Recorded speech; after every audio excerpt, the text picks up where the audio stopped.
Support comes from the Missouri Forest Products Association, saluting Earth Day on April 22nd with an ongoing commitment to help offset carbon emissions with sustainable harvesting of Missouri forests. Details at choosewood.com. Welcome to St. Louis on the Air. I'm Sarah Fenske. University City, Missouri is today among the more diverse communities in the St. Louis area. The St. Louis County municipality spans Delmar Boulevard, and while the areas north of the street are largely black and many areas south of it are white, it's still more integrated than many other suburbs. It's 52% white and 37% black, with the rest mostly Asian or Latino.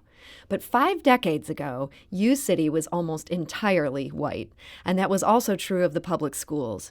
When Judy Gladney began attending University City High School in the 60s, she was one of its very first African-American students, and she found herself bridging two disparate worlds.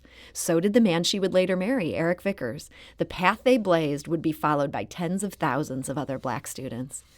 And now, as Judy gears up for her 50th high school reunion, she's looking back on her years within the U City School District. And her story is also the subject of a news story by journalist Ellen Futterman. You may have read it in the Post-Dispatch yesterday. It was produced by the local nonprofit Before Ferguson, Beyond Ferguson, and supported with a grant from the Pulitzer Center, based in Washington, D.C. Joining me in studio to talk about it is Judy Gladney. Judy, welcome to the show. Well, thank you so much for having me. And we're also joined today by Ellen Futterman. She's a local journalist who's been working to help tell the Gladney-Vickers family story. Ellen, welcome to the show. Thank you for having me, Sarah. Do you have a question or comment about the desegregation of University City High School for our guests? Or maybe you or someone in your family helped to desegregate another school. We'd love to hear about your experience. Give us a call at 314-382-8255. That's 382-TALK. Or you can send us a tweet at STL on air or email us at talk@stlpublicradio.org. Now, Judy Gladney, you told Ellen Futterman that at first you had no interest in attending your high school reunion. Why is that? That's actually because I had attended either my 20th or 25th reunion, and I didn't really remember many people there. They didn't remember me. And so even though I was surrounded by all these people in this room for a reunion, I didn't have a close connection to most of the students, black or white. There were very few African Americans that attended the reunion, so I just decided enough's enough. I won't do this again. I was convinced to do this, though, because of the current political climate. It's really important that we bridge some of the racial divide that's happening now. And I think I'm very glad that I agreed to not only do the article and go to the reunion, but here having various media appearances to open the dialogue among various groups to make sure we have some racial understanding. And that story by Ellen Futterman, who's sitting here with you, that came out this weekend, and it sounds like it's gotten a huge reaction. What kind of feedback have you been hearing from people? Very positive from all racial groups and various ethnicities and various genders also. A lot of the black students said, oh, gosh, I can relate to what you're saying, whether they attended U City or whether they broke racial barriers in other school districts. And the white students many times were surprised. I had no idea you were going through that experience. Or there were very supportive comments such as, I remember Judy back then, and I, admired the strength that it took or the courage. And to me, I was a 13-year-old kid. It didn't seem like I was being strong or courageous, especially I remember in the South. Those were courageous students who had soldiers escorting them into their classrooms. There was some violent pushback on that desegregation. I did not experience anything like that. I just was a kid who was thrown into a new situation and had to navigate those waters, as many students do. So we're going to talk about what it was like navigating those waters here in a moment. But before we get to that, Ellen Futterman, you helped to tell this story. Tell us a little bit about this project. What's the goal of helping to illuminate stories like Judy's? Well, the goal is really to talk about the whole integration process in St. Louis over time, and we felt like the best way to do it is really through personal stories. So I am involved in telling Judy and her family side of this story, and my counterpart and friend, Sylvester Brown Jr., is going to be telling the Vickers side of it. Judy's ex-husband, Eric Vickers, who was a civil rights activist and attorney here in town. Unfortunately, he died of pancreatic cancer about a year ago. Right. Mm-hmm. And so we're going to merge these two stories into a book that we will have available that, is being supported by the Pulitzer Center and is part of the Before Ferguson, Beyond Ferguson project. So Judy and Eric's story will be part of even a larger group of stories that will be focusing on others as well. And it is a remarkable story, both your story and his. I know he was very well known in town for his activism, and to sort of flesh out that story, that sounds like a great sort of component to this as well. It really is, and it's been very interesting because the Post-Dispatch story, while I think was a very good beginning, really just scratched the surface. There's so much to tell, and Judy's story and her children's story is so much more complex, so I really look forward to continuing on with being able to tell more. And that's the perfect segue to what we want to talk about more today. So, Judy, your family wasn't just among the first Black families to enroll their kids in University City schools. It was also among the first Black families to settle in University Hills, which was a neighborhood south of Del Mar. Do you know what propelled your parents to seek out that sort of gated neighborhood there? My father was a physician, and he was told by one of his colleagues that a house was for sale in the Hills. We did not realize that there was a restrictive covenant in many of the communities that were south of Olive or south of Del Mar. Basically saying that Black people could not even legally purchase these houses. Exactly. So when my father heard about this house in the Hills, he knocked on the door one Sunday morning and talked to the owner and expressed his interest in buying the house. She was a little woman, probably in her 80s. And her husband had recently died. It was a fairly large house, and she was ready to just move on. I'm not sure she moved in with the kids or whatever, but she wanted to downsize. She fell in love with my dad and agreed to sell the house to him. So she called the realtor to let him know that she had found a buyer. When he found out that we were a Black family, he said absolutely no. He was not going to sell the house to a Black family. Again, think about the times. There was restrictive covenant. So the owner was this spitfire of a woman, and she was like, nobody's going to tell me who I can sell my house to. There was 120 days left on her real estate contract. She sat out that time. She had a couple of other offers. One offer was at least $5,000 more than what my parents had agreed to pay, which was the asking price. And this woman, with the kindness of her heart, said, no, I'm selling to Dr. Gladney. I talked to him, and that's who I'm going to sell the house to. Wow. We were the first family in the Hills. And we found out after we moved that the community had meetings about what's going on. Black folks are moving into the Hills. This Black family is, going to now be our neighbors. So you have to realize the context of the time. It was almost like a revolutionary type of situation. It was groundbreaking. And that this 80-year-old woman kind of led the way. Exactly. If it had not been for her, we would not have had that house. And so you were 13 when your family moved. I understand you didn't really want to, at least you didn't want to go to the schools. I was mad, to be truthful. Not so much about moving. It was about moving out of the community that I grew up with. I had truly a community experience. I walked to the park. I played tennis. It was my friends were, all over within walking distance when I lived in North St. Louis. Again, remember the context of the times. We could not live. I don't remember going past St. Louis University because not going south of there. Because South St. Louis, I was fearful of going into South St. Louis. Whether that was fact or fiction, the bottom line is we were afraid of going into South St. Louis. So, my friends were not just doctors and lawyers. My friends were whomever was living in St. Louis, and I loved that experience. So I was mad because my brother and sister had gone to Beaumont High School, and I thought that was my right. That should be my legacy. And it ended up, I went to Hanley Junior High, and everything worked out for good. But as a 13-year-old, you could not have told me that.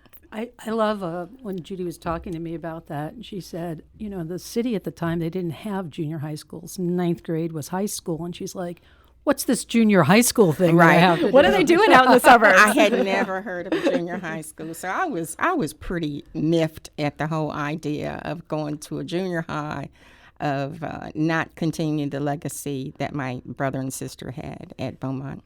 Now, Ellen, you described Judy's experience as, quote, bridging two worlds. Judy, how would you characterize those two different worlds of these kids that you met in your sudden new life right in the middle of junior high school? I believe it's Langston Hughes has written a poem, We Wear the Mask. So every Black person in America bridges at least two worlds. So that my experience was no different than that. You talk one way when you're talking to your Black friends. You talk another way when you're talking to your parents. Mm-hmm. You talk another way when you're talking to, your teachers or whatever. So that's not a unique experience in the Black community. What was unique is I had never been exposed to Jewish people. That was the cultural awakening. And I absolutely love it. I love the fact that we lived close to Hasidic Jews. So I would see the men and the families walking to their synagogues or temples. I learned about the Sabbath starting on Saturdays, and if they were Orthodox Jews, they couldn't turn off the lights, and the dietary restrictions, the holidays. That was fabulous to me. And there is, to me, there's a kinship between Blacks and Jews. Historically, we have been oppressed in different ways, but there's a history of oppression. In addition, with the Jewish community, they have historically helped with the civil rights movement.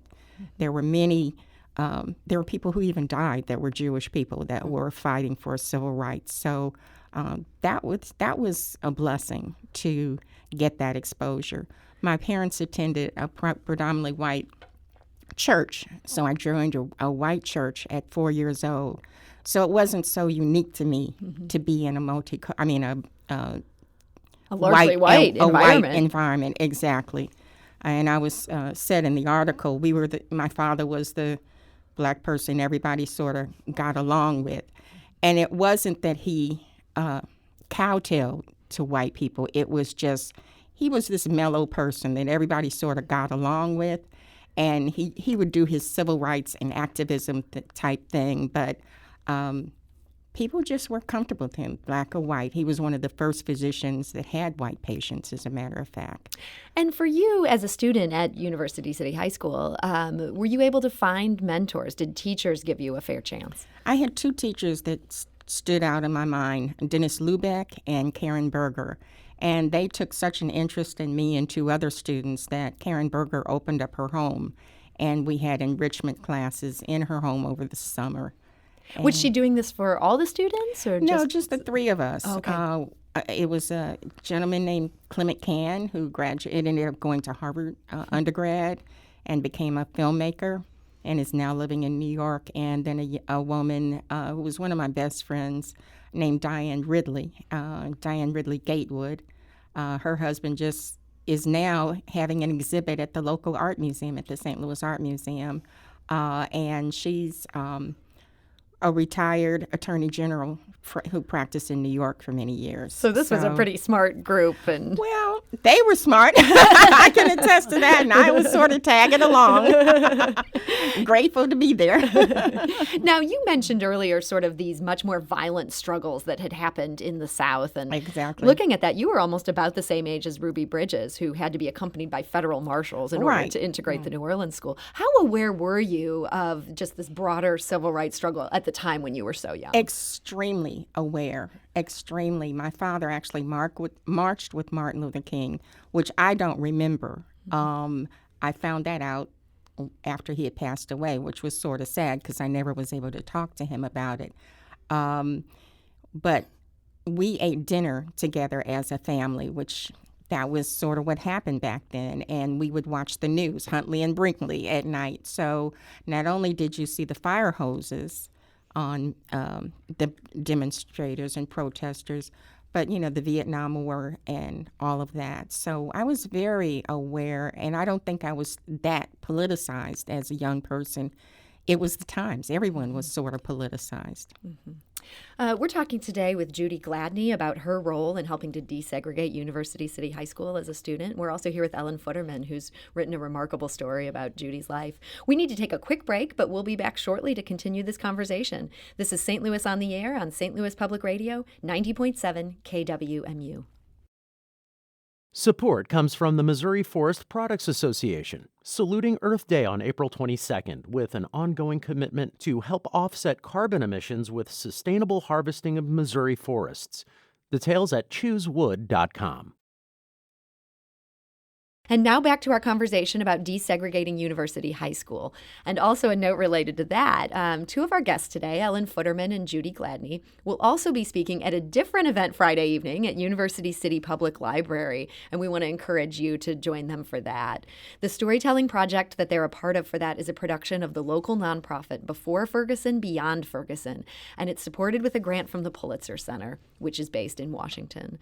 And now back to our conversation with Judy Gladney and Ellen Futterman. We'll have another guest who we'll meet in a minute here. But first, Judy, I wanted to ask you, after you graduated from University City High School, you ended up having a baby. I did. And this is something where apparently the school wasn't aware that you were pregnant your senior year, and your parents weren't really aware of it at the time you graduated. Well, actually, they were aware by the time I graduated. I didn't even know I was pregnant until I was 3 months pregnant. Mm-hmm. And I was given the option of having an abortion, but I would have had to gone out of state to have the abortion. That just did not feel right to me. And so I chose to have the child. My parents were not willing to help me raise the child. There wasn't McDonald's or fast food then, so I couldn't, say, well, I'm going to leave and, do my own thing. Yeah. And also, that's just not who I am. My parents were the type that they said something, and you did it. And so I went to a home for unwed mothers. You don't even hear about that anymore. I didn't even show until after I had graduated from high school. So your classmates didn't know about this? My classmates didn't know, and you have to understand the context of the time. If they had known, if the school had known, I would have been expelled. Mm-hmm. That was socially unacceptable. Even at a public school, that would have been the case. Even at a public school. So it was just by God's grace that I didn't show. I was able to graduate with my class. It did delay me going to college. Mm-hmm. I was accepted at Howard University and had to put that off for a semester. I did find my daughter 2 years ago. She's now living in Thailand. She graduated from Harvard Law School, and now she's an expert, a global expert on disrupting human trafficking in the sexual slave trade. So I've seen her several times since I met her, and I just recently came back from Thailand. Wow. Visiting her. So as you look back on that experience, I'm sure that just changed, that experience of giving birth and then giving up the baby changed so many things in your life that happened after that. It did. Now, as you're looking back on that, what are you thinking as you think about your daughter? Well, I just asked her if I could write a book, because every time I tell my story, people either say they get goosebumps, or please tell your story. It can help so many people. I have to say I had a hole in my soul. Mm-hmm. I had a hole in my soul, an ache in my heart for over 50 years. And it's just now starting the healing process. She did likewise. That's another story for another program. Yeah. But I told my children's father before I got married, I've had this child. I just need you to be cool about this, because one day I'm going to find her. And the man I married had political aspirations. I did not want him to be in a campaign stop and someone say, "Do you know your wife had a baby?" And that was a big deal back then. It could have been a scandal. Exactly. So he knew from the very beginning that I had a child before I met him, and he was cool with that. He was good. And my daughter, and son, I told at an appropriate age. So they knew about her from a very young age. This was not a secret within your family. Well, it was a secret with my parents. It was a big, dark secret. But I was determined with my immediate family that we would not have those kind of secrets. So we're also joined, in addition to Ellen and Judy, we're joined today by Erica Vickers Cage, and she's the daughter of Judy Gladney and her late husband, Eric Vickers. She also attended University City High School, although she did it many years later. Erica, welcome to the show. Thank you for having me. So you grew up, your mother was very honest with you about the fact that she had gotten pregnant. Oh, absolutely. Did she also sort of openly discuss this experience of being a minority at University City High School? She did. She and my father both did discuss being minorities, but I didn't understand the magnitude of how much they were outcast until this article came out. Really, until the article came out. I mean, we've been having these interviews, but when I actually read the print, it didn't resonate whatsoever how much they, there are only 60 black kids, I think the article said. Out of 600. I had In a very large high school. I had no idea. And you had a much different experience. Much different experience. What was the racial breakdown at U City High School? It was predominantly black. I Okay. would say it would be opposite. There are probably about 50 white children. Yeah. So that was a maybe, much different experience. Yeah, I think it was total opposite. Is it hard to relate then when you hear about just this dramatic different experience your mother had at the same school? It is hard to relate. I don't, because I was around black people, which I say my people, then I felt comfortable. I didn't feel like an outsider whatsoever. I felt, and even the white people, I was friends with them as well. I could tell that there was some differences and that they might have felt like outcasts, but I was always friends with them. It was so interesting to me when I would talk with Judy about her experience, I would get one story. When I would talk about Erica and her experience, I'd get a different story. When I talked to both of them, it was interesting because Erica didn't really see any problems with certain things, and Judy would say, well, you got an A on this exam where and all these grammatical errors in this. How could this teacher pass you, and so on. So her expectations and Erica's expectations were completely different over that time. Judy, it did come across in Ellen Futterman's terrific story that you were very unhappy with the education that your daughter got. Oh, yeah. You just felt it wasn't academically rigorous enough, or what do you think was going on there? Not only did I not feel it, but we come from a family where education is stressed. You are expected to choose where to go to college. It's not even a question of will you go to college. So when Erica would come home and not have homework, and I knew how many hours I would spend, you might have a term paper that's 40 pages or whatever, and that's just one of your college courses. I told her if she didn't figure out how to have homework, we would start having homework that I would give. And I would relate to her about Rose Kennedy. I remember how Rose Kennedy, at the dinner table, they had to have almost reports, book reports. So I told her, okay, listen, if you're not going to get it at U City, you're going to get it from Mama Judy because you are going to be prepared. Erica, was that unusual? She is not lying. It's nice to know we have someone to vouch for our guest's truth here.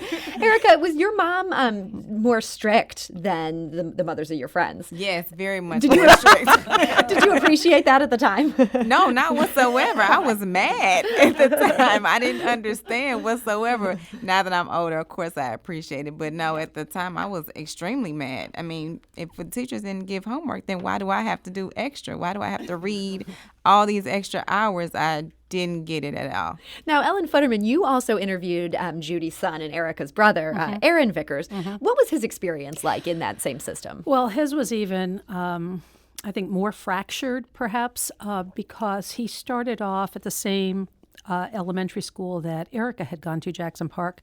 But by the time he was going, he felt like a lot of the kids, and he didn't really distinguish between black and white kids, but he felt like a lot of the kids were being pushed through, that they weren't really taking the time with them that they maybe needed. And he also talked a little bit about pressures that he felt by the time he finished Jackson Park and moved on to middle school, where not that he had many white friends at Jackson Park. There were a few in the neighborhood, but he felt like he could no longer be friends with them, that he was having pressure from his African-American friends not to be friends with any of the kids that he had played soccer with. And that was another thing he said. He said he was a really great soccer player.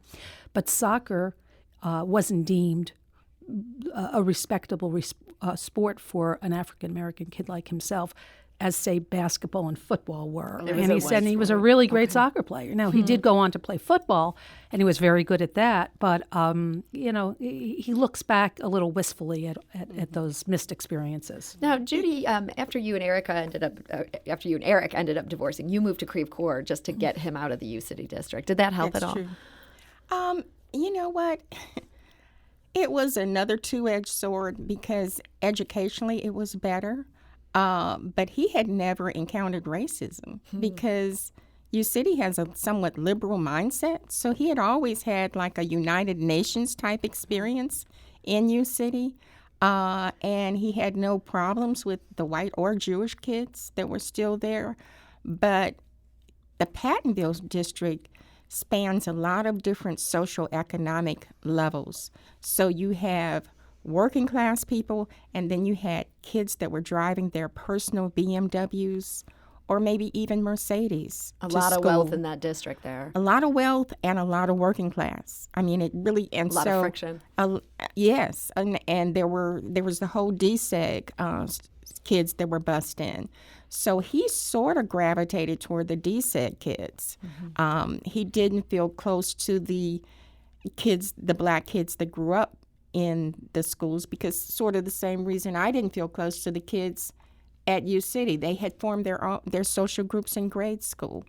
To speak to his experience being different than Erica's, Erica had a very strong black principal at the elementary school. By the time Aaron was there was a white principal who I really got the feeling she had not had much experience dealing with a black student population. So there were some things like time test that Erica did from first grade until she graduated in fifth grade. And each year you took those same tests. And by fifth grade, you could do those math problems in your head. By the time my son came along, they had said, well, everybody has a computer, and that's a joke. And so we don't need to do the time tests.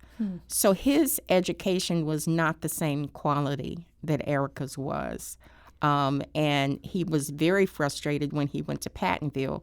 The black kids were admonished for sagging or whatever, but the white kids could have purple hair and spiked leather things around their neck, or,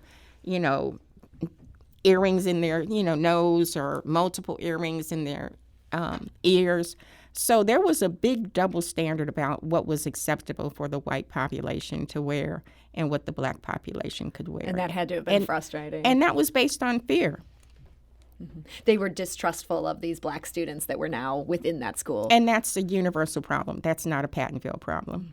Now, I know the University City Schools, that they have a new superintendent who I'm told is very good, and they're really working at trying to get that district where they think it should be. But it sounds like, Erica, you kind of hit it at a point when it was in transition and things maybe were headed in the wrong direction. I didn't feel it whatsoever. Okay, yeah. I didn't feel you it. You would defend the experience there. My experience was wonderful at U City. I have absolutely no complaints. Now, you talk to my mother, like Ellen said, and it's a totally different outlook. Totally different take on that, because Erica had, I think, 4 principals in 4 years. It was at least three principals in 4 years. So there was no stability. Obviously, that shows that there were some issues going on. And I was not a happy camper with her education at the high school. Now let's switch gears to talk just a little bit about your late husband. He was a very prominent civil rights activist in town. Sort of worked in some of the top law firms and ended up using that position to push for change, not just to make money, as often top law firms do. Erica, how aware were you of what he was working on and just his history of activism? I was aware of what he was doing, but again, my father, he had a very compartmentalized life. I mean, family was family, work was work, his religion was his religion. His friends were his friends. So we knew what he was doing. We just didn't know to the extent of how important and how imperative it was what he was doing. We didn't know that he was kind of like, changing the world, changing the city, as far as blacks. Now, doing Judy, well. I know you guys got together after you'd graduated from high school, even though you were there at the same time. Were you aware when you were there of some of these protests that he was doing and these sort of activist things that he was up to? Not at all, because I was on the East Coast at that point. I was at Howard University when, in 1970, the school was shut down. Actually, we had started when I was at U City, a Black Student Association, and we were talking about some of the things that we needed to feel more comfortable in the school. At the time we were there, I think there was one Black teacher, a Mrs. Williams, who taught typing, but other than that, there were no Black teachers, no books about African American history, no Black administrators. So the ground was set when I was there, but by the time he graduated in 1970, they actually had a student walkout and shut the school down until some demands were made. And you have to remember, Kent State was happening. Again, it was a sign of the times where there was lots of student activism. And so the high school students at U City picked up on that and made some significant changes. The world was changing very quickly just in this Oh, yeah. very small age gap between Exactly. you and Eric. Yeah, it's interesting because I went to high school in Westbury, New York. I'm just a few years younger than Judy. But I remember exactly the same thing happening in my high school. My high school is very similar in its demographics to U City, and same thing was going on there. A number of the African American students had certain demands and so on, shut the school down for several days, and it was right around the Kent State. Exactly. Yep. Yeah. Interesting. Yeah. So, look, we just got another minute or so here today, unfortunately, and there's so much more that we could be talking about. But looking at the situation with schools in the St. Louis area, and so many of them remain segregated, and you couldn't say that's because of housing covenants anymore, but people are choosing to put their kids in, white parents are putting their kids in private school. They're getting them out of there. Do you feel discouraged, Judy, when you look at where things are today? I'm discouraged, but I'm an eternal optimist, and I get teased about that. So I'm not depressed or down about it. This is exactly why I'm doing this radio program now. This is exactly why I'm going to do the program at the U City High School. I believe that you have to push for change. Freedom does not come with passivity. You have to push for freedom. You have to push for inclusion. I've said I would love for the Asian population to be more represented at the high school. It's not. What's frustrating to me is that that St. Louis is a black and white kind of town. I don't see much diversity. My father worked with many Asian doctors and different types of doctors, but you don't see that in any community. And I would love for there to be more diversity. And on Friday, we can continue this conversation, and I would love to talk about the possibilities of making U City more like it was when it was more racially inclusive. Now, Erica, I know you now live in, I believe, Shiloh, Illinois.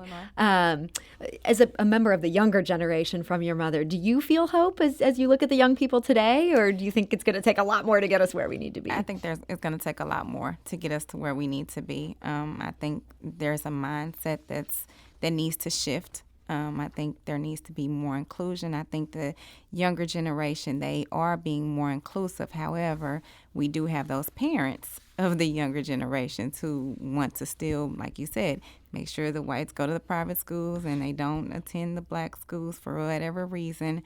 So I think it's going to be a while before we see that. It's very frustrating, but I do think it'll be a while before we see. Erica's son, my grandson, has experienced racism in O'Fallon, Illinois, firsthand. And it's been frustrating for him because he was in a predominantly white district in Jefferson City and had no real problems there.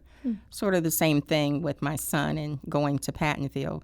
And he's been slapped in the face with racism in O'Fallon, Illinois. So, things change, but they don't. And so that's why these kinds of discussions are so important.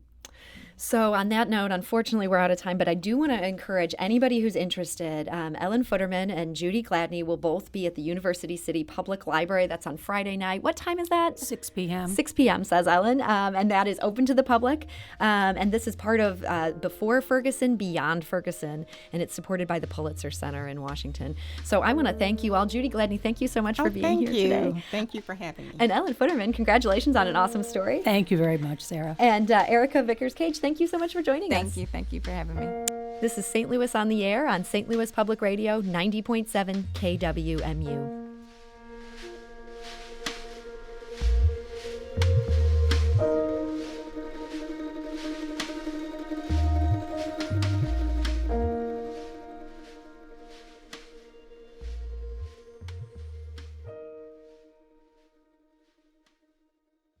Support comes from the Missouri Forest Products Association, saluting Earth Day on April 22nd with an ongoing commitment to help offset carbon emissions with sustainable harvesting of Missouri forests. Details at choosewood.com.